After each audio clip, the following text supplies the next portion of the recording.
अस्सलामुअलैकुम दोस्तों, मैं ਤੁਹਾਡਾ भाई मुहम्मद आसफ खिची। तुसी देख रहे हो किसान पाकिस्तान। तो दोस्तों अलहमदुलिल्ला पाकिस्तान दे विच जिवें ही इंपोर्टेड कंपनियां ने एंट्री मारी तो लोकल कंपनियां नूं भी समझ आ गई कि ट्रैक्टरां दे विच हुण तब्दीलियां करनियां पैणियां ने, नहीं तो इवें दाल नहीं गलनी। ट्रेड इंपैक्स का शुक्रिया कहने कि उन्होंने पाकिस्तान दे विच तरह तरह के वन सवन्ने ट्रैक्टर लिया के किसानों नूं दिते, जिमें कि 40-25 हाउस पावर तो लैते 160 हाउस पावर। जिमें कि सामने तुसी ट्रैक्टर देख रहे हो, ये ट्रैक्टर एग्री मास्टर 854 है। ट्रेड इंपैक्स का अपना प्रोडक्ट 4x4 है, 4 सिलेंडर है, प्लिंजर पंप दे विच है।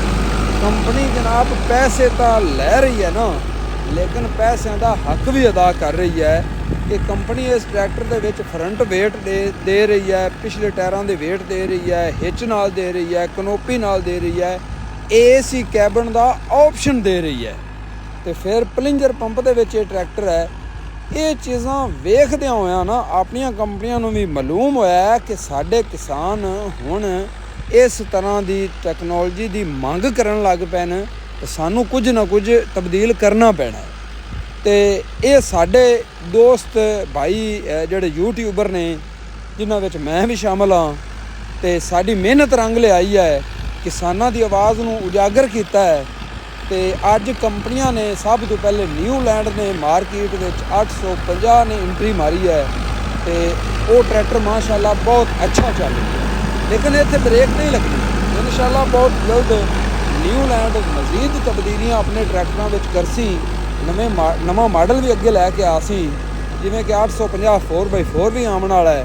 इस तरीके पाकिस्तान की बड़ी कंपनी मिल्लत ट्रैक्टर, उन्होंने जनाब अपने ट्रैक्टर के विच काफ़ी तब्दीलियां कीतियां ने, और उन्होंने तब्दीलियां दे विचों कुछ तब्दीलियां बहुत अच्छियां उन्होंने कीतियां ने, जिन्हां दा किसान नूं फायदा होवेगा। लेकिन बहुत जल्द मिल्लत कंपनी भी एक नवा मॉडल लैके मार्केट दे विच आवेगी, या इस ट्रैक्टर दे विच मौजूदा ट्रैक्टरां दे विच कुछ अच्छियां तब्दीलियां करके किसानां दे अगे पेश करेगी। जिवें कि हुण साडे किसान भाइयां दी मंग है कि सानू ट्रैक्टर दे विच इस ट्रैक्टर एग्री मास्टर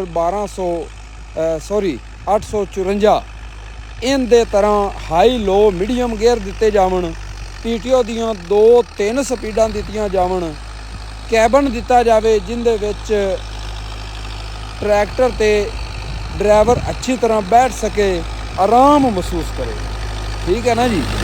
तो तुसी देखो ट्रैक्टर 85 हाउस पावर है, तो हल्लां जड़ियां उन्हां दा फ्रेम जमीन दे नाल लगदा जाता, तो ट्रैक्टर नूं कोई परवाह नहीं। तो जदों इंजन इवें दे तैयार होवणगे, जदों इस तरह का मटीरियल लगेगा, तो इंशाअल्लाह किसानां नूं ट्रैक्टर पसंद भी आवणगे, और जिहड़े ट्रैक्टर ते इंजन ते बोझ नहीं ना, वो डीजल की बचत भी करता है। तो साडे किसानां नूं हुण पता लग गया है कि सानू हुण जिड्डा डीजल महंगा हो गया है, असी किस तरह दीयां चीज़ां खरीदणियां ने, किस तरह दीयां चीज़ां सानू चाहीदियां ने। बाकी किसान भाई भी इस वल्ले थोड़ा जिहा रुझान करन, जनाब चीज़ का मुआयना करन, तो फिर ट्रैक्टर जनाब पसंद करन, खरीदन कि साढ़े वास्ते ट्रैक्टर चंगा केड़ा है। तो ट्रेड इंपैक्स ने 25 हाउस पावर तो लैके 160 हाउस पावर तक पाकिस्तान दे विच ट्रैक्टर भेजे ने। इन्हां ट्रैक्टरां नूं भी ज़रूर आजमाओ, इन्हां नूं मौका दिओ, चैक करो, इन्हां नूं अपनाओ। जदों इन्हां ट्रैक्टरां नूं अपनाओगे, जिन्हां लोगों को 4-4 5-5 ट्रैक्टर ने, वो जरूर एक इस तरह का ट्रैक्टर लवन, तो उन्होंने फर्क महसूस होगा, उन्होंने पता चलेगा भी असी चला की रहे हैं। तो फिर इंशाअल्लाह वो अपनियां कंपनियों कोलों भी इस तरह दीयां चीज़ां मंगणगे। ठीक है जी, मिलते हैं अगली वीडियो नाल। अल्लाह।